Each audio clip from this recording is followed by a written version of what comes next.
Hello ਦੋਸਤੋ, ਸਵਾਗਤ ਹੈ ਤੁਹਾਡੇ ਸਭ ਦਾ ਹੀ ਜੀ ਤੁਹਾਡੇ ਆਪਣੇ YouTube channel race academy official 'ਤੇ ਜੀ। ਸੋ ਦੋਸਤੋ, ਇਸ ਕਲਾਸ ਵਿੱਚ ਆਪਾਂ ਗੱਲਬਾਤ ਕਰਾਂਗੇ ਅੱਜ 5, 6 ਅਤੇ 7 ਅਪ੍ਰੈਲ ਤੱਕ ਦੀਆਂ ਜਿੰਨੀਆਂ ਵੀ ਕਰੰਟ ਅਫੇਅਰ ਨਿਊਜ਼ ਨੇ ਆਪਣੀਆਂ ਬਿਲਕੁਲ ਪੰਜਾਬੀ ਦੇ ਵਿੱਚ ਆਪਾਂ ਇਸ ਕਲਾਸ ਵਿੱਚ ਦੇਖਾਂਗੇ ਉਹਨਾਂ ਬਾਰੇ, ਔਰ ਨਾਲ ਜਿੰਨੇ ਵੀ ਸਟੈਟਿਕ ਫੈਕਟ ਦੇਖਣ ਨੂੰ ਮਿਲਣਗੇ ਆਪਾਂ ਉਹਨਾਂ ਬਾਰੇ ਵੀ ਸਾਰਿਆਂ ਬਾਰੇ ਗੱਲਬਾਤ ਕਰਾਂਗੇ। ਔਰ ਜਿਹੜਾ ਕਿ ਤੁਹਾਡੇ ਪੰਜਾਬ ਦੇ ਹਰ ਇੱਕ ਹੁਣ ਐਗਜ਼ਾਮ ਜਿੰਨੇ ਵੀ ਆਉਣ ਵਾਲੇ ਨੇ ਉਹਨਾਂ ਲਈ ਮੋਸਟ ਇੰਪੋਰਟੈਂਟ ਰਹਿਣ ਵਾਲੀ ਹੈ ਕਲਾਸ। ਔਰ ਇਸ ਕਲਾਸ ਨੂੰ ਜ਼ਰੂਰ ਸਾਰਿਆਂ ਨੂੰ ਦੇਖਿਆ ਕਰੋ, ਇਸ ਨੂੰ ਲਾਈਕ ਐਂਡ ਸ਼ੇਅਰ ਕਰਨਾ ਵੀ ਨਾ ਭੁੱਲਿਆ ਕਰੋ, ਠੀਕ ਹੈ ਨਾ। ਸੋ ਬਾਕੀ ਬਿਨਾਂ ਕਿਸੇ ਦੇਰੀ ਤੋਂ ਜੀ ਅੱਜ ਦੀ ਕਲਾਸ ਆਪਾਂ ਸ਼ੁਰੂ ਕਰ ਦਿਆਂਗੇ। ਔਰ ਕਲਾਸ ਸ਼ੁਰੂ ਕਰਨ ਤੋਂ ਪਹਿਲਾਂ ਸ਼ਾਇਦ ਮੈਂ ਤੁਹਾਨੂੰ ਇੱਕ ਦੱਸਣਾ ਚਾਹੁੰਦਾ ਵੀ 3 ਅਤੇ 4 ਅਪ੍ਰੈਲ ਦੀਆਂ ਸ਼ਾਇਦ ਤੁਹਾਨੂੰ ਕਰੰਟ ਅਫੇਅਰ ਨਿਊਜ਼ ਦੀ ਵੀਡੀਓ ਨਹੀਂ ਮਿਲੀ। ਅਸਲ ਵਿੱਚ YouTube ਵਿੱਚ ਹੀ ਕੋਈ ਇਸ਼ੂ ਚੱਲ ਰਿਹਾ ਹੈਗਾ, ਤਾਂ ਉਹ ਜਲਦੀ ਹੀ ਤੁਹਾਨੂੰ ਵੀਡੀਓ ਦੇਖਣ ਨੂੰ ਮਿਲ ਜਾਵੇਗੀ, ਠੀਕ ਹੈ ਨਾ। ਵੀਡੀਓ ਅਪਲੋਡ ਤਾਂ ਕਰ ਦਿੱਤੀ ਸੀਗੀ, ਉਹ ਤੁਹਾਨੂੰ ਜਲਦੀ ਹੀ ਦੇਖਣ ਨੂੰ ਮਿਲ ਜਾਵੇਗੀ, ਠੀਕ ਹੈ ਨਾ। ਤਾਂ ਉਹਦੇ ਬਾਰੇ ਵੀ ਚਿੰਤਾ ਨਾ ਕਰੋ ਤੁਸੀਂ। ਸੋ ਬਾਕੀ ਅੱਜ ਦੀ ਆਪਾਂ ਜਿਹੜੀਆਂ ਕਰੰਟ ਅਫੇਅਰ ਨਿਊਜ਼ ਨੇਗੀਆਂ ਸੋ ਉਹਨਾਂ ਬਾਰੇ ਆਪਾਂ ਗੱਲਬਾਤ ਕਰ ਦਿਆਂਗੇ। ਸਭ ਤੋਂ ਫਸਟ ਕੁਐਸਚਨ ਅੱਜ ਦਾ ਆਪਣਾ ਹੈਗਾ ਗਾ, ਕਹਿੰਦੇ who has become the new chief election commissioner of India. Bharat ਦਾ ਜੀ ਮੁੱਖ ਚੋਣ ਕਮਿਸ਼ਨਰ ਕਹਿੰਦੇ ਹੁਣ ਕੌਣ ਬਣ ਚੁੱਕਿਆ ਗਾ। ਮੋਸਟ ਇੰਪੋਰਟੈਂਟ ਕੁਐਸਚਨ ਹੈਗਾ, ਜ਼ਰੂਰ ਧਿਆਨ ਵਿੱਚ ਰੱਖਣਾ, ਕਿਉਂਕਿ ਹੁਣ ਤੱਕ ਜਿਹੜੇ ਆਪਣੇ ਚੀਫ ਇਲੈਕਸ਼ਨ ਕਮਿਸ਼ਨਰ ਹੈਗੇ ਸੀਗੇ ਸੁਨੀਲ ਅਰੋੜਾ ਬਣੇ ਹੋਏ ਸੀਗੇ। ਸੁਨੀਲ ਅਰੋੜਾ ਦੀ ਥਾਂ 'ਤੇ ਹੁਣ ਨਵੇਂ ਚੀਫ ਇਲੈਕਸ਼ਨ ਕਮਿਸ਼ਨਰ ਜੋ ਬਣੇ ਨੇ ਇਹਨਾਂ ਨਾਂ ਹੈ ਸੁਸ਼ੀਲ ਚੰਦਰਾ। ਸੋ ਆਪਸ਼ਨ ਨੰਬਰ ਸੀ ਇੱਥੇ ਬਿਲਕੁਲ ਆਪਣਾ ਰਾਈਟ ਆਨਸਰ ਹੋ ਜਾਏਗਾ ਜੀ। ਇਸ ਉਹਨਾਂ ਦਾ ਨਾਮ ਬੜਾ ਇੰਪੋਰਟੈਂਟ ਹੈਗਾ, ਧਿਆਨ ਵਿੱਚ ਜ਼ਰੂਰ ਰੱਖਣਾ।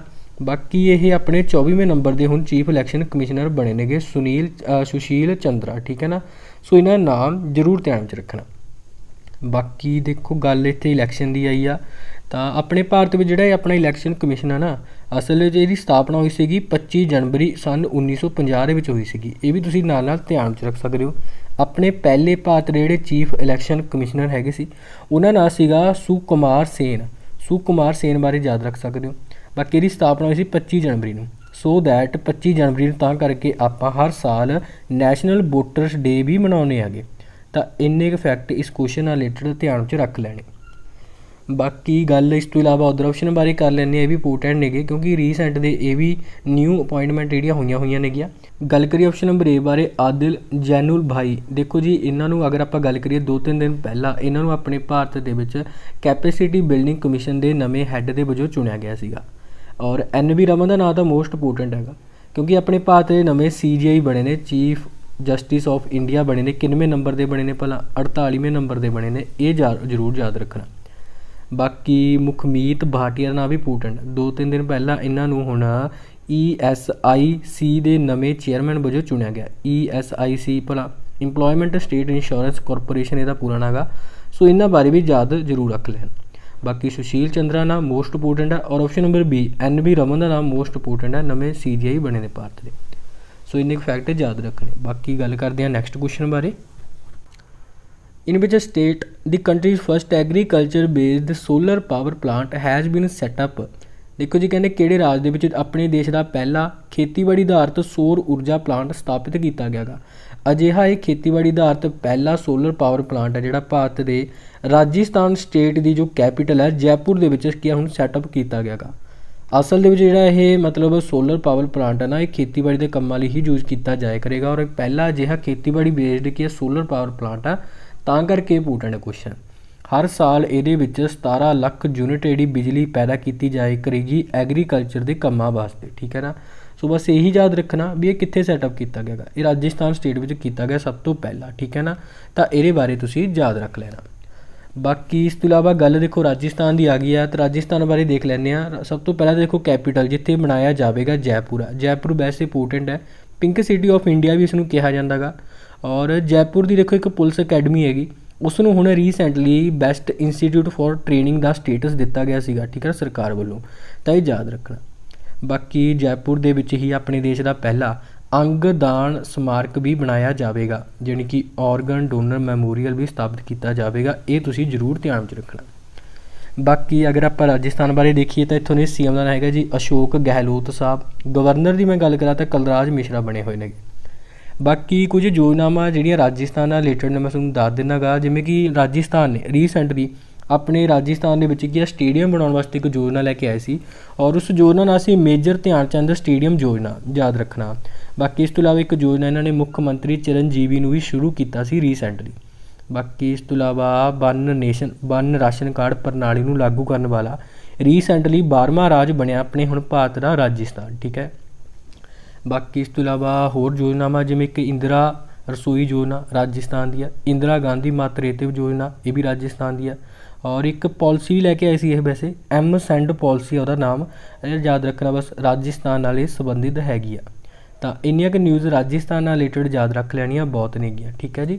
ਸੋ ਗੱਲ ਕਰਦੇ ਹਾਂ ਨੈਕਸਟ ਕੁਐਸਚਨ ਬਾਰੇ। Who was honoured with the Indian achievers award 2021। ਦੇਖੋ ਜੀ ਕਹਿੰਦੇ ਕਿਸ ਨੂੰ ਇੰਡੀਅਨ ਅਚੀਵਰਸ ਅਵਾਰਡ ਸਾਲ 2021 ਦੇ ਨਾਲ ਹੁਣ ਸਨਮਾਨਿਤ ਕੀਤਾ ਗਿਆ ਗਾ। ਦੇਖੋ ਜਿਹੜਾ ਇਹ ਅਵਾਰਡ ਹੈਗਾ ਇਹ ਹੁਣ ਮਿਲਿਆਗਾ option number B Jaspal Singh ਨੂੰ। ਜਸਪਾਲ ਸਿੰਘ ਕੌਣ ਹੈ ਪਹਿਲਾਂ, ਅਨਅਕੈਡਮੀ ਐਜੂਕੇਟਰ ਹੀ ਹੈਗੇ ਨੇਗੇ, ਔਰ ਇਹਨਾਂ ਦਾ ਆਪਣੀ ਸਿੱਖਿਆ ਵਿੱਚ ਪਾਏ ਹੋਏ ਯੋਗਦਾਨ ਕਰਕੇ ਇੰਡੀਅਨ ਅਚੀਵਰਸ ਅਵਾਰਡ ਦਿੱਤਾ ਗਿਆ ਸਾਲ 2021 ਦਾ। ਸੋ ਬਾਕੀ ਇਹਨਾਂ ਦਾ ਨਾਮ ਹੀ ਧਿਆਨ ਵਿੱਚ ਰੱਖਣਾ, ਬਸ ਇੰਨਾ ਹੀ ਬਹੁਤ ਹੈਗਾ। ਬਾਕੀ ਦੇਖੋ ਆਪਸ਼ਨ ਨੰਬਰ C ਅਤੇ D ਇਹ ਦੋਨੇ ਨਾਂ ਹੀ ਬੜੇ ਇੰਪੋਰਟੈਂਟ ਨੇਗੇ, ਕਿਉਂਕਿ ਇੱਕ ਸੰਸਥਾ ਹੈਗੀ KK ਬਿਰਲਾ ਫਾਊਂਡੇਸ਼ਨ, ਉਹਨਾਂ ਦੇ ਵੱਲੋਂ ਆਪਸ਼ਨ ਨੰਬਰ C ਬਾਰੇ ਪਹਿਲਾਂ ਗੱਲ ਕਰੀਏ ਪ੍ਰੋਫੈਸਰ ਸ਼ਰਦ ਪਗਾਰੇ ਨੂੰ, ਇਹਨਾਂ ਨੂੰ ਬਿਆਸ ਸਨਮਾਨ ਦਿੱਤਾ ਗਿਆ ਸੀਗਾ ਹੁਣ, ਕਿਉਂਕਿ ਇਹਨਾਂ ਦੀ ਇੱਕ ਰਚਨਾ ਸੀਗੀ ਜਿਹਦਾ ਨਾਂ ਸੀ ਪਾਟਲੀ ਪੁੱਤਰ ਕੀ ਸਮਰਗੀ, ਉਸ ਕਰਕੇ ਇਹਨਾਂ ਨੂੰ ਮਿਲਿਆ ਸੀਗਾ।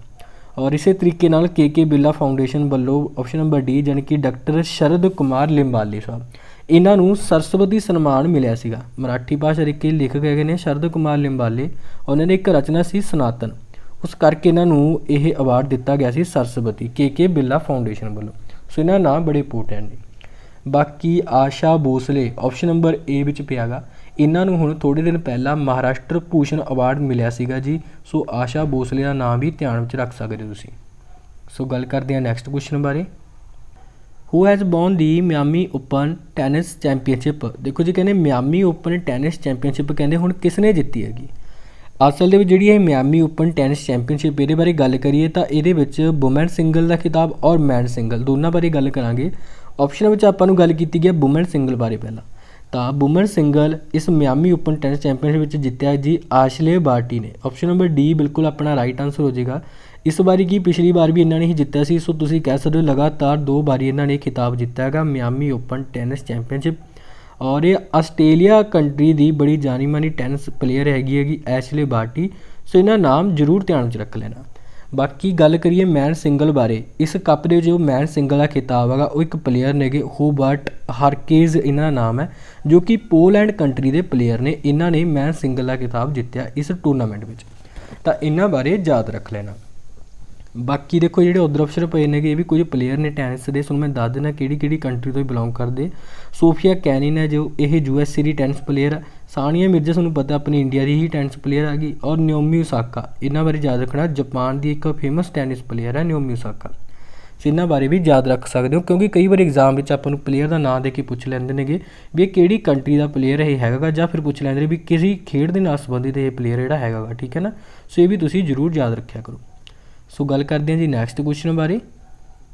ਇਨ ਵਿਚ country bill the 2023 men's boxing world championship we held.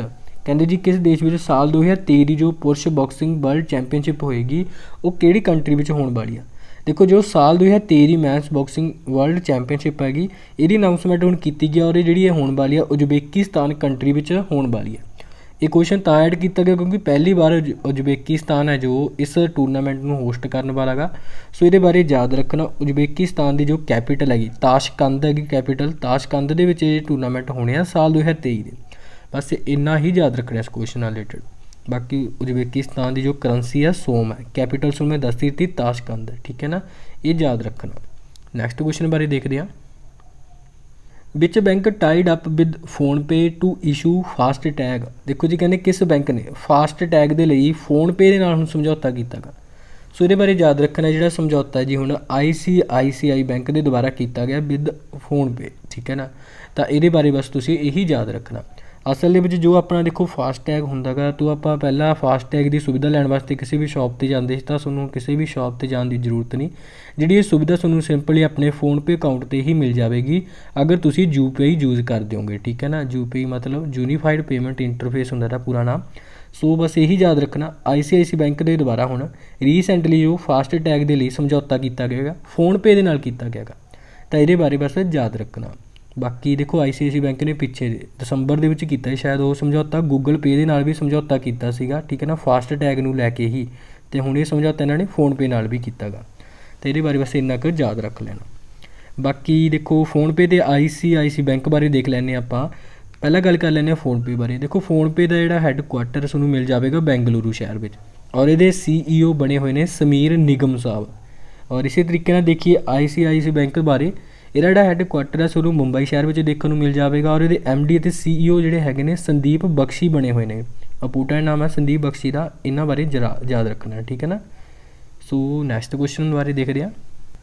But is the first complete electrification Indian railway zone has become.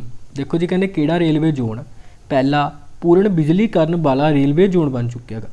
ਬੜਾ ਇੰਪੋਰਟੈਂਟ ਕੁਐਸਚਨ ਹੈ ਜੀ ਇਹ, ਕਿਉਂਕਿ ਅਗਰ ਆਪਾਂ ਦੇਖੀਏ ਤਾਂ ਪੂਰੇ ਤਰੀਕੇ ਨਾਲ ਜੋ ਬਿਜਲੀ 'ਤੇ ਚੱਲਣ ਵਾਲਾ ਰੇਲਵੇ ਜ਼ੋਨ ਪਹਿਲਾ ਬਣਿਆ ਆਪਣਾ, ਉਹ ਹੈ ਜੀ ਵੈਸਟ ਸੈਂਟਰਲ ਰੇਲਵੇ ਜ਼ੋਨ। ਦੇਖੋ ਜੀ ਆਪਸ਼ਨ ਨੰਬਰ C ਇੱਥੇ ਬਿਲਕੁਲ ਆਪਣਾ ਰਾਈਟ ਆਨਸਰ ਹੋ ਜਾਏਗਾ।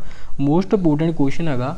ਬਾਕੀ ਅਗਰ ਆਪਾਂ ਵੈਸਟ ਸੈਂਟਰਲ ਰੇਲਵੇ ਜ਼ੋਨ ਦੀ ਗੱਲ ਕਰੀਏ ਤਾਂ ਇਹਦਾ ਏਰੀਆ ਦੀ ਗੱਲ ਕਰਾਂ ਮੈਂ ਪਹਿਲਾਂ, 3012 ਕਿਲੋਮੀਟਰ ਰੇਲਵੇ ਲਾਈਨ ਦਾ ਏਰੀਆ ਨੇ ਕਵਰ ਕੀਤਾ ਹੋਇਆ ਹੈਗਾ, ਜੋ ਕਿ ਆਪਣਾ ਪਹਿਲਾ ਇਲੈਕਟਰੀਫਾਈਡ ਜੋ ਰੇਲਵੇ ਜ਼ੋਨ ਬਣਿਆ ਹੈਗਾ, ਠੀਕ ਹੈ ਨਾ। ਤਾਂ ਇਹਦੇ ਬਾਰੇ ਬਸ ਇਹੀ ਯਾਦ ਰੱਖਣਾ।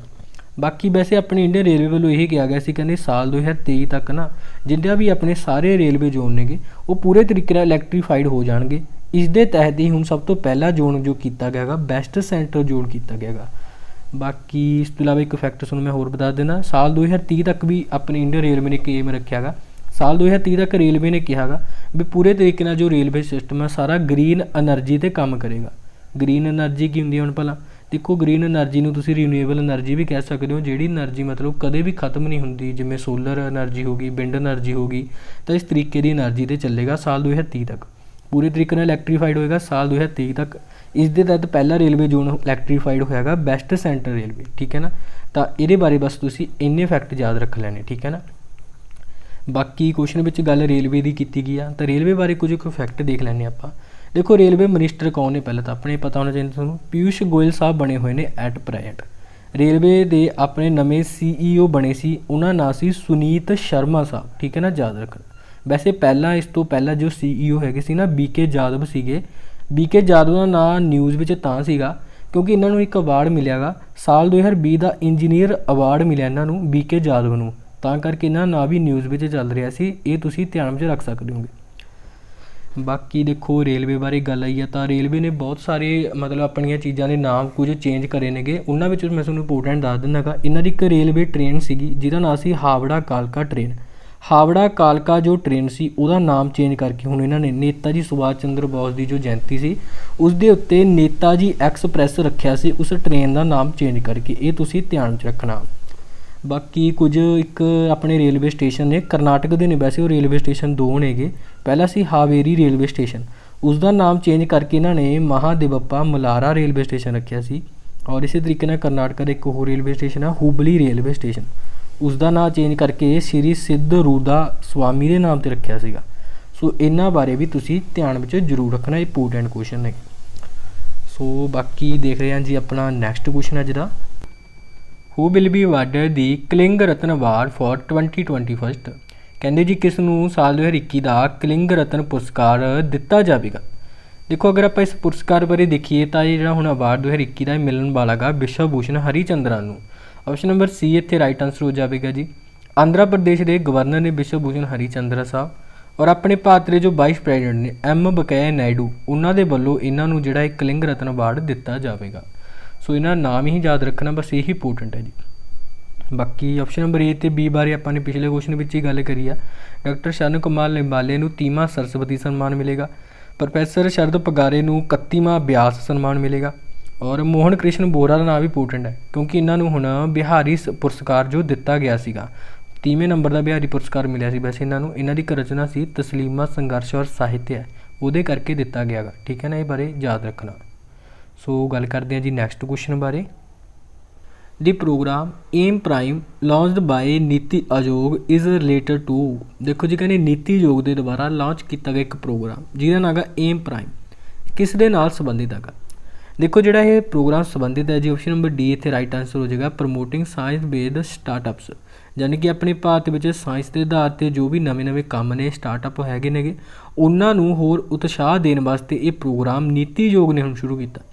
ਅਸਲ ਦੇ ਵਿੱਚ ਨੀਤੀ ਆਯੋਗ ਪਲੱਸ ਇੱਕ ਸੰਸਥਾ ਦੇ ਨਾਲ ਹੋਰ ਹੈਗੀ ਜਿਹਦਾ ਨਾਮ ਹੈ BMGF, ਠੀਕ ਹੈ ਨਾ। BMGF ਦਾ ਪੂਰਾ ਨਾਮ ਵੈਸੇ ਹੁੰਦਾ ਬਿਲ ਐਂਡ ਮਲਿੰਡਾ ਗੇਟਸ ਫਾਊਂਡੇਸ਼ਨ। इन्हां द्वारा ये सांझे तौर पर प्रोग्राम नूं हुण शुरू किया गया गा, ठीक है ना। बाकी बस ये बारे याद रखना, प्रोग्राम का नाम एम प्राइम हैगा और ये शुरू होया गा साइंस बेस्ड जो स्टार्टअप ने उन्होंने क्या होर प्रमोट करने वास्ते। बाकी इस तो इलावा देखो जो एम प्राइम आ यदा भी अपने आप में पूरा नाम है। एम प्राइम का पूरा नाम की अगर मैं गल करा, पहला एम की गल करिए तो यदा नाम है अटल इनोवेशन मिशन, और प्राइम की नाम से अगर आप गल करिए तो यदा पूरा नाम है program for research on innovation market readiness and entrepreneurship, ठीक है ना।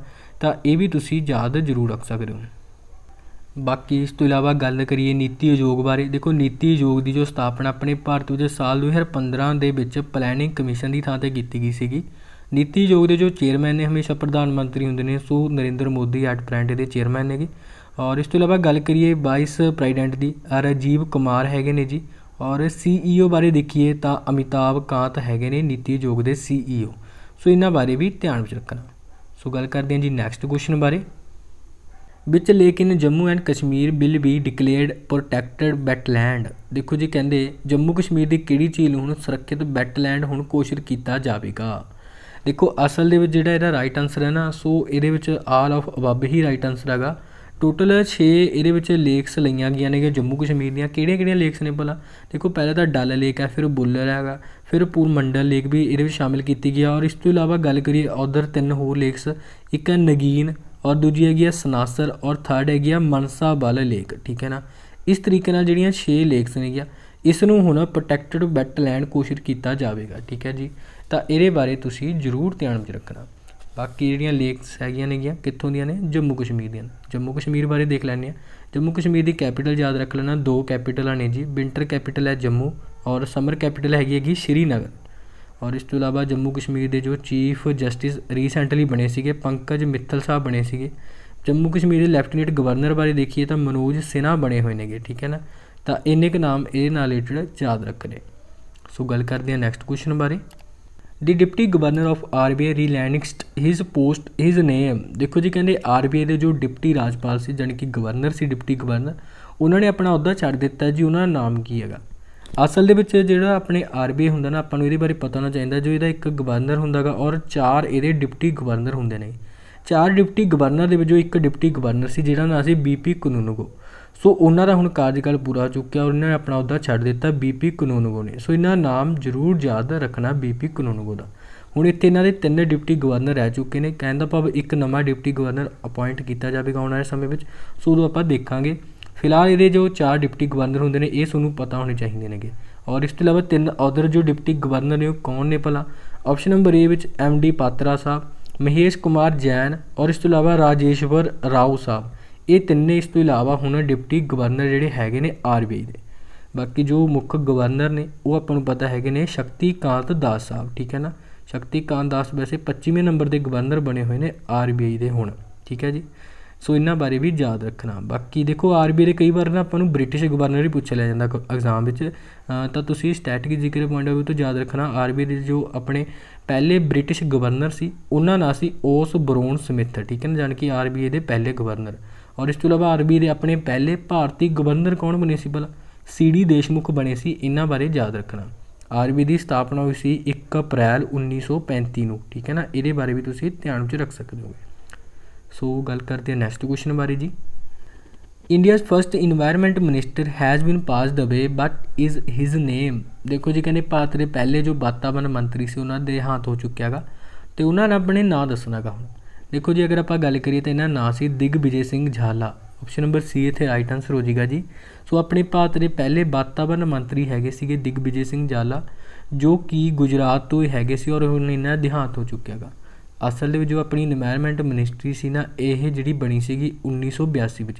सो ये 1982 तो लैके 84 तक अपने भारत के पहले इन्वायरमेंट मिनिस्टर रहे ने दिग्विजय सिंह झाला। सो तां करके इन्हां दा नाम इंपोर्टेंट है। बाकी देखो इन्वायरमेंट मिनिस्ट्री की गल आई है तो हुण किहदे कोल है, तो हुण हैगी जी प्रकाश जावेदकर साहब कोल, ठीक है ना। तो इन्हां बारे भी तुसीं ध्यान च रख सकते हो। सो गल करते हैं नैक्सट क्वेश्चन बारे। Who has become the new PM of Slovakia. देखो जी कहते स्लोवाकिया जो देश है उहदा नवा प्रधानमंत्री कौन बन चुकिया है। देखो जो स्लोवाकिया कंट्री है ये हुण नवे प्रधानमंत्री बने ने एडवर्ड हैगर इन्हां नाम। ऑप्शन नंबर ए इत्थे बिल्कुल अपना राइट आंसर हो जाएगा। सो इन्हां नाम ही इंपोर्टेंट एडवर्ड हैगर, बस यही ध्यान में रखना। बाकी स्लोवाकिया कंट्री जो कैपिटल हैगी ब्रैटिस्लावा है जी। और करंसी इत्थे चलदी है कोरोना नहीं हैगी, कोरोना गा, ठीक है ना, याद रखना। बाकी इस तो इलावा देखो बी सी ते डी ऑप्शन ये बड़े इंपोर्टेंट ने, ये भी नवे प्रधानमंत्री बने ने। मार्क रूट बारे देखिए तो नीदरलैंड कंट्री के नवे प्रधानमंत्री बने ने, असल दे विच चौथी बार इत्थों दे प्रधानमंत्री बने ने। बाकी सामिया सुलूहू हसन इन्हां नाम बड़ा इंपोर्टेंट है, क्योंकि जो तंजानिया कंट्री है ना उत्थों की प्रधानमंत्री बनी हैगी। और ये खास गल तां की क्योंकि इत्थों पहली बार कोई औरत प्रधानमंत्री बनी है तंजानिया विच। सो इन्हां नाम है सामिया सुलूहू हसन, ठीक है ना। और जो बेरी मूसेवेनी की अगर आप गल करिए तो जुगांडा जो कंट्री है, जुगांडा कंट्री के 6वीं बार प्रधानमंत्री बने ने। सो इन्हां नाम तां इंपोर्टेंट है, ठीक है ना। सो इन्हां बारे भी ध्यान च रख लेना। बाकी गल करते हैं तुहाडे लई जो प्रश्न है जी अज दा। सो बाकी क्लास वधिया लगी तो उहदे बारे भी तुसीं जरूर कमेंट सैक्शन में लिख सकते होगे और इसदा राइट आंसर भी जरूर दसना। तो तुहाडे लई प्रश्न है जी, who has won the Bahrain grand prix formula 1 जो रेस हुई सी, ठीक है ना, बहरीन ग्रैंड प्रिक्स फार्मूला 1 दौड़ किसने जित्ती हैगी, ये बारे तुसीं जरूर लिखना, ठीक है ना। तो राइट आंसर जरूर कमेंट बॉक्स में लिख देना। सो ओके जी, धन्यवाद, टेक केयर।